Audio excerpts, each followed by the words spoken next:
We are live now, sir. Welcome to another session of Story to Tell. The topic for today's session is Metaverse. What we really need to know a minimum about Metaverse. Metaverse is really a new topic, and with the name of WhatsApp given a Meta, we all started realizing that something is important, and that's the reason why this company has been taken over by Meta. The speaker for today's topic is Dr. Jawahar Jethwa. Jawahar Jethwa is a practicing orthopedic surgeon in Ahmedabad for last more than 4 decades. You will be wondering that why an orthopedic surgeon should speak on a topic which is related to technology. But let me assure you and let me tell you that Dr. Jawahar Bhai is no doubt a very eminent orthopedic surgeon, but he's a very good expert of technology and computers. It's really fortunate that he became an orthopedic surgeon. Otherwise, he would be an expert of technology and particularly the computer technology.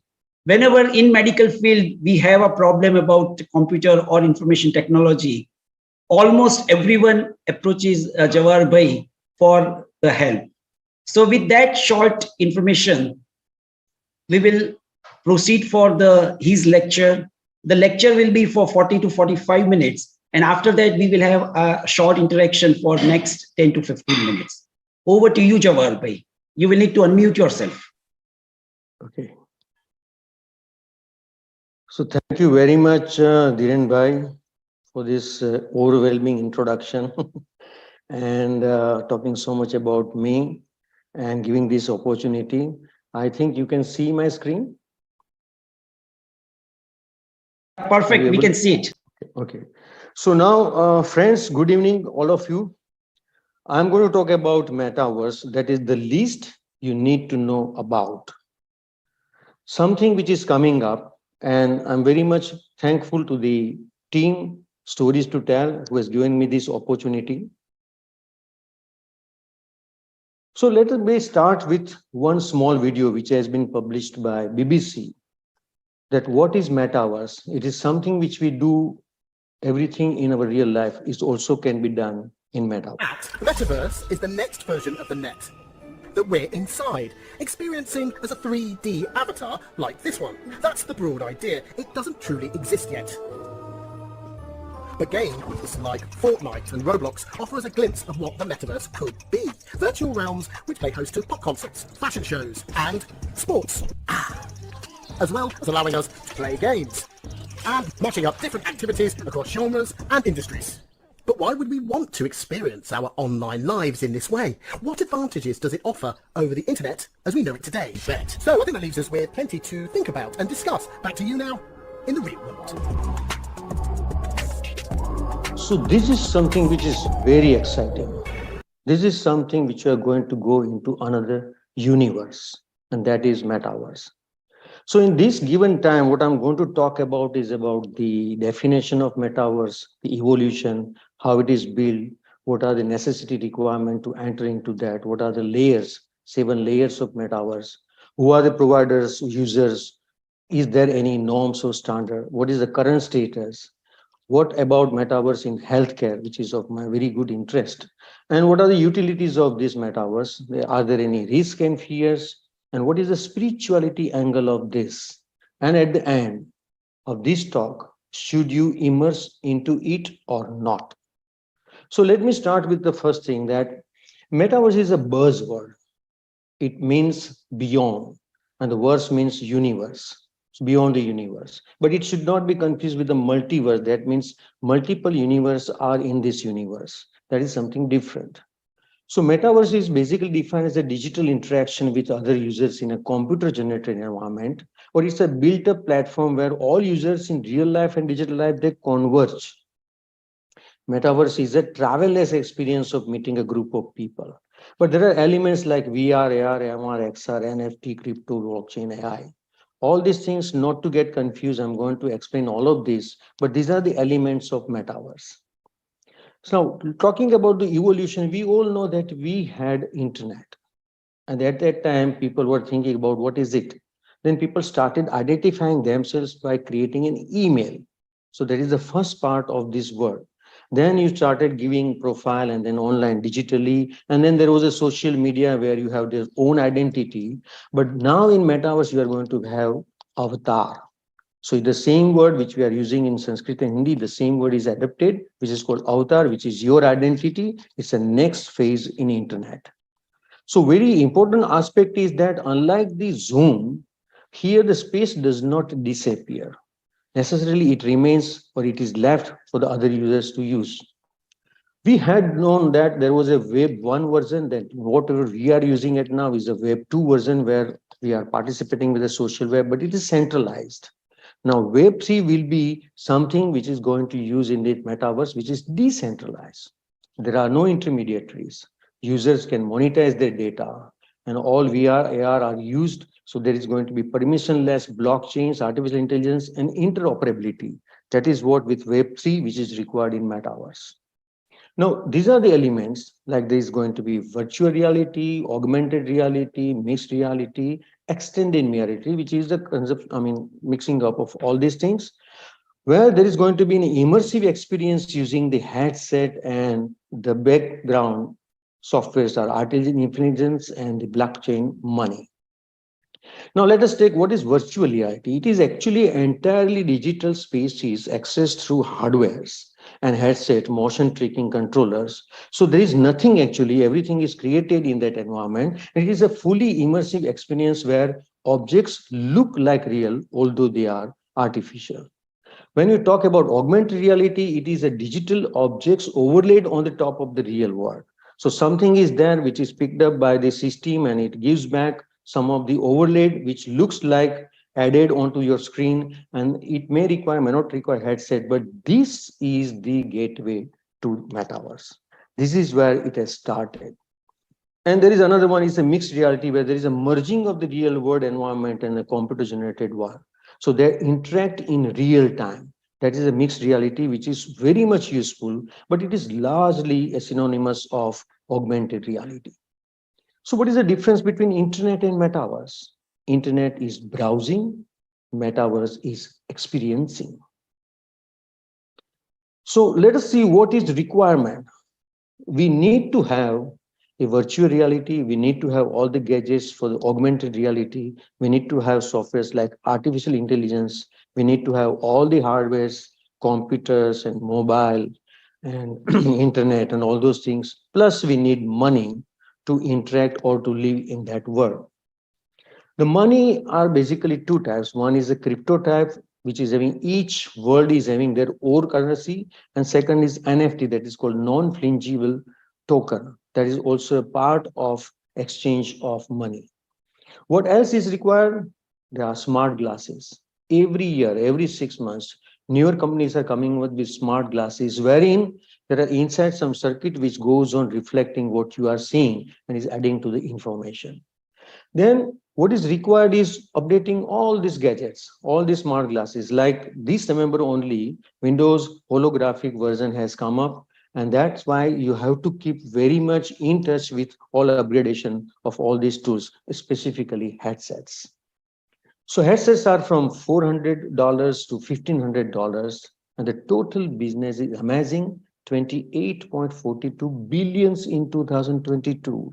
It's a huge thing which is going on. Now, which is the latest one? Latest one is a Meta Quest Pro, that is from Facebook, where inside of this headset, there is a camera which also picks up all your visual expressions. So when you create an avatar, so whichever the way you are talking and you are creating facial expression, they are absolutely replica reflected into the avatar, and the other people who are into that gets a perfect expression of your faces. Avatar is a computer-generated representation by the users, and it is primarily, earlier it was used in a chat and games, but it may be a cartoon-like. But now, with the newer development technology, it can be a real one, where there is an app with this mobile, you just scan it out, and then all these things are stored in that. And when you're really talking into metaverse, you are able to show everybody the real face, which goes like that. Actually, it is not your photography. Now, this is a very important slide to understand what is metaverse. It is in 7 layers. The first layer being the infrastructure. You need to have 5G, 6G cloud, maybe 4G to some extent. Then you need to have a human interface by having headsets, variables, and avatar and all those things. Then you have to have something which is decentralized, like AI is used, blockchain is used, NFT used, which is not belonging to one particular company. And then you are going to have a spatial computing, which includes virtual and augmented reality and XR and mapping and all those things. And then you have to control this world by economy. So there will be workflow, there will be commerce, then there will be more and more advertisement, ratings, stores, and agents. And ultimately, what you are going to get is you are going to experience all the activities of real life into this metaverse. This is how it has been built up. Now, who are the providers and the users?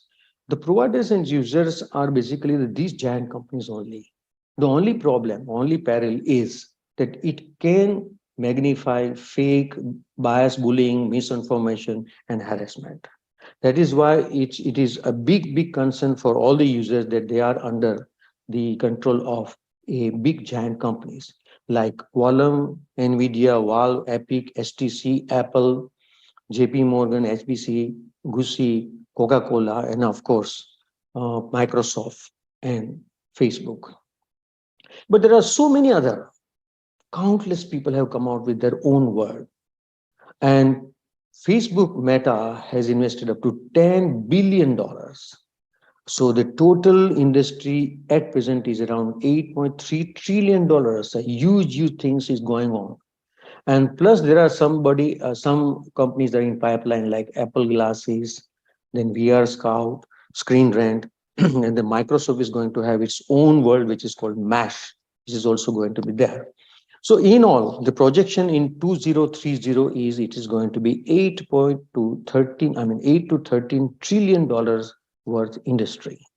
So should there be norms and standards? Yet not. But what is wishful is that there should be a standards, government should intervene, big companies should compete to lay down these foundation of these standards, they need to collaborate, and an avatar which is created in Meta, that is in Facebook, should be the same avatar created in Microsoft platform. That is what is a wishful thing, not at present. And the other problem is the fidelity. So the real world exactness that is digitally produced in this nirvana state, the accessibility is sold at the cost of fidelity. So that is a big concern for the users. So what is the current status? At present, if you see, the games are going on, which we know with a single player or multiple player, and the companies like Roblox, Minecraft, Second Life, Fortnite, all these people are making a big amount of money and they're giving all interesting, educational, fun, risky, all types of games. This going on. Then we have a stage, which is by this stage was, they have created a metaverse sort of a area where you can book your stage and you can perform or you can take a tickets. All these things are available. And very interestingly, that in South India, there is a very phenomenal episode has happened that a couple has a wedding reception on metaverse. This is something which is not even thought of by Facebook.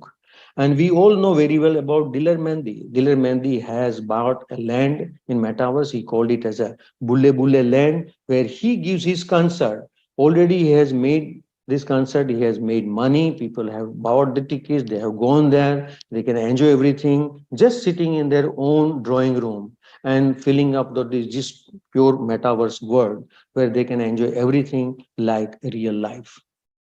Then there is a commerce which is there where this metaverse has been used for to train the employees, to give the customer service, for virtual retailing, for the digital asset trading also. So what exactly is? It is a source of real money as well. You can get those money there and then can use in your real life. That is what is the clubbing of these two universe. So what is a currency? The exchange is NFT, which is a blockchain held unique asset trading by which you can earn money doing renting out royalties and trading and gaming and staking and adopting and investing in startups. All these things you can do, and then you can bring that money or you can lose your real money back to the real life. These are some of the very high expensive NFT which has been ever sold, which starts from a small amount up to $91.8 million of particular one NFT. So huge things are going on, all crazy things are going on. Like this, the sandbox metaverse and the decentralized land metaverse, they have created lands, there people are buying, they are selling, and they are getting 15,000% of gain. And this industry of the land, which is absolutely virtual, absolutely crazy, but it goes up to $1 billion in this year. So that is the in the business part, the society. But as I'm a doctor, I'm interested in the healthcare. So what is going on in healthcare? Many companies are coming with all these gadgets which are used in the metaverse in healthcare, where we are going to use them one by one for the teaching as well as for the experiential aspects for inspiring, where the instructor can interact in a spatial environment and can teach the students very well about medicine. Much in the same way, when a doctor is examining the patient, instead of looking at the wall or on the monitor, they can visualize directly on the patient's body part, which gives a better ergonomics. So that way it has helped.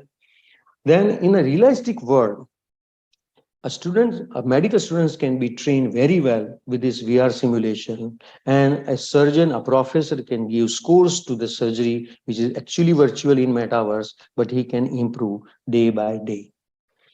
This is what a surgeon can do. They can do a pre-operative discussion, they can do planning, they can go into metaverse, they can pick up everything. Even there are inside some gadgets which are operated inside the metaverse, and they can find out what more can be done like this.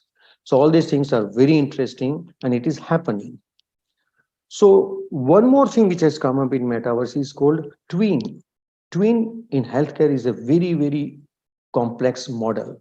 It is with the AI, large amount of digital and physical data, which accurately mimics as a real world object. So what happens? You just feed up the patient's organs data, patient's data, lab, vital, everything, genetics and everything. So what is the advantage? You can discover the pathology before the disorders and improve treatment and preparation for the surgeries. This is something which is very important, that somebody can find out if giving this antibiotic is going to work or not. It can check in metaverse, then in real life. So patient's actual body can be spared. There is a patient-specific digital twin visualization, which is possible preoperative, by which you can also plan and you can do deep organ biopsy and ablation procedures, which is again patient-specific. In this is something which is a real-life scenario where a neurosurgeon, Dr. Lewis, could discuss with his colleagues, which are far distance in the metaverse, that what can be done for these patients, where the patient's organ is also an avatar which is there, and all the different avatars or his colleagues are there, and they are discussing what can be the best procedure for this patient. So this has happened. Now, patients can get a direct care where there is no need for medicine to be prescribed or surgery, like anxiety and ADHD and dementia. So they are going to use the Microsoft Kinect and RPM devices, where you can going to have an actual walk-in clinical experience in a virtual world. Then there is a problem with the doctors and the paramedics. 70% of nurses in ICU, they feel burnt out. For them, this company, Helium, has come out with a neurofeedback headset where it registers the brain waves, vitals, and chatbot, and it guides you to how to be stress-free. So one of the corners in ICU, just sit there, doctors or nurses sit there and they get refreshed for the next patient. Then when your patient is taking chemotherapy or renal dialysis, they can remain in touch with their family, with their spouse, and with their children. They can just chit chat. Meanwhile, the procedure is going on. While the patient is at home, he can just connect with the metaverse and he can do all the physiotherapy which he is supposed to do in a physiotherapy center. So all with these sensors, rehab is gamified as well. Now, this is very much important. What we do as a surgeon when we operate on the patient, we try to get our clinical experience, evidence-based science. We have some knowledge, some insight, some feedback, some decisions, some acts, some skills, and ultimately it goes to a highly intensified performance. So what we are doing as a human? Same thing is now being done by computers. Computer is able to get information, analyze, decide, take action, take performance. Let me give you an example. If you want to operate on a leg with an ankle, you get all this information of the clinical photos and x-rays and CT, MRI and everything into this particular headset where all information are there. When the surgeon just wears this headset, he is able to see inside of the body like this. Look at this. This has been in 2007. It was a breakthrough. And now the number of publications are there in a PubMed where all this technology has been used successfully. Now, who are the startups in medicine? Explorer has started with gamification and AI in a reduced anxiety of the patients, particularly the kid. Then this is another company. This is Mediview, who has started with an accurate soft tissue holographic image registration, which is a industry up to $5.7 billion. There they are thinking that this way we can train the surgeons very well. Then this is an XR Health who has come up with about 22 million equity, where there is a virtual treatment room focusing on pain management only. And look at this, already 5,000 have been treated with this metaverse. Similarly, a surgeon who wants to learn the actual procedure, the resident is teleported into the surgeon's perspective. So although surgeon is operating, but it is overlaid by the resident and he can experience what exactly are the feelings during the surgery. And already 1,000 professionals have been trained, again, a mega industry. And this is something which is the last one, which is a startup, which is a vital start, where they have found out that the fifth vital sign is a sign called well-being profile, where you can find out and you can help all pregnant lady. And again, all those depressed women, depressed mothers, they are going to get help through this. It's an $18 billion market in US at present. But now, could there be something which is serious, like a law, like in air industry, where something with life and death, similar is in the medicine. So there is a Health Insurance Portability Accountability Act, and still it is development in under development, and we need to keep in mind the security, integrity, medical information, enforcement of the right of privacy, as well as the security of the patient's interest. So that is what is in the healthcare. So what are the utilities of metaverse? Metaverse can be used for the healthcare, for education, for research, for social connections, for tourism, for your own popularity, fame, for all type of office work, entertainment, business. So life is going to change. So that is what exactly is the effect going to be in our life. With this metaverse, yes, it is possible to attend a mega events like this. Everybody will be at their home, and the whole thing is going on somewhere where there are no actual spectators, but at home you are connected in metaverse. So your all expressions, your all banners, all your talia, all your expressions will be shown into the other people who are in the metaverse. Same way you can do now all expeditions in metaverse. No need to go and risk your body or any injury. That is also possible in this metaverse. At the same time, you can explore something which is unimaginable in metaverse, because all these things are created as an artificial, and then it is clubbed with the reality, and then there are people who are sharing with this experience.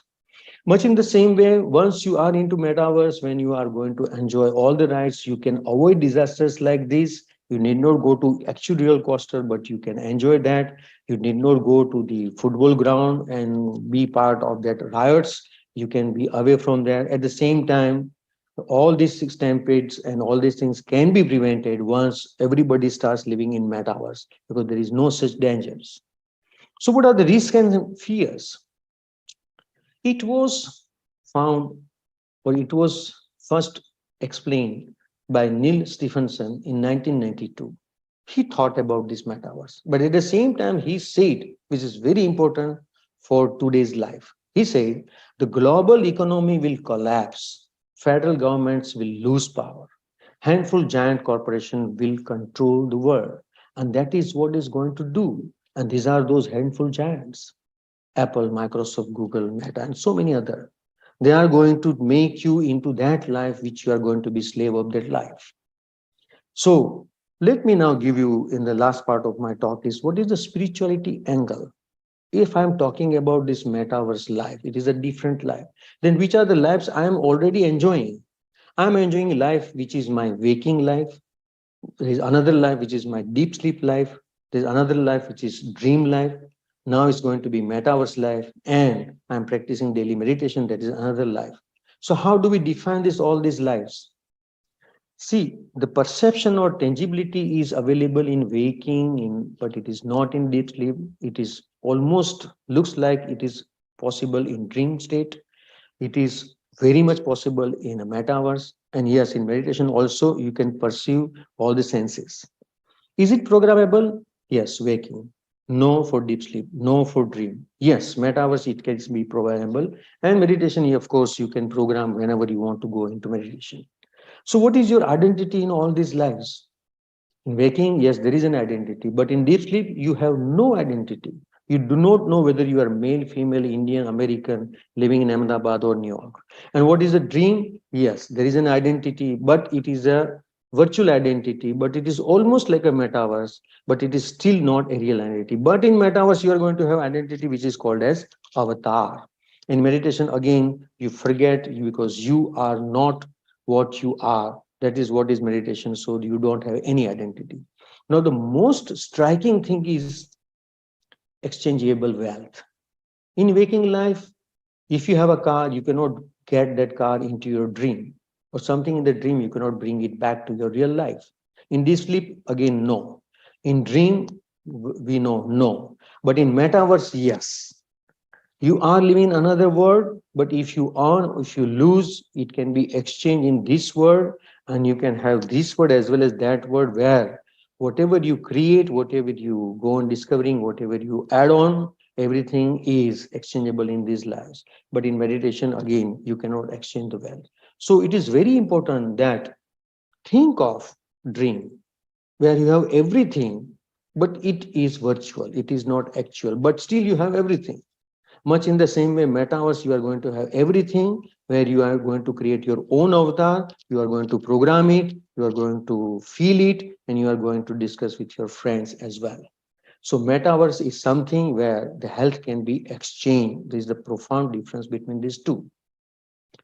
Now, the last part is, should we immerse into it or not? This is very crucial for all of us. It is inevitable alternate to reality. It is happening. It has happened. It has happened for last almost 20 years and more so in last decade. So there is no point in resisting it. Better ask yourself about the privacy in digital avatars. Is it equitable space? How democratic and open space it is? What line do we need to draw when you go into that word from this word to that word? And will the metaverse be safe? Those are the very, very important things which you are supposed to understand. What is the problem? Because at present, the dark side of this is there is on every 7 minutes, there is one violent incident happening in VR chat. This is something very, very much disturbing. So we need to be careful. At the same time, the metaverse can overstep its purpose. It can go on into a very crazy and a very unpleasant life. It can be a tool for the predators. It can be dangerous and unhealthy escape from the reality, and you enjoy everything, but otherwise you are not happy in the real life. And the holograms cannot replace human relationship. That is the limitation of metaverse. And sensory experiences can't replace the emotions. So metaverse cannot become a second life. That is a fundamental thing we must understand. And if at all, then it's going to be an imprisoned reality. And that is what is metaverse. So I thank you very much, all of you, for giving this opportunity. I hope I could explain what I wanted to explain. Thank you.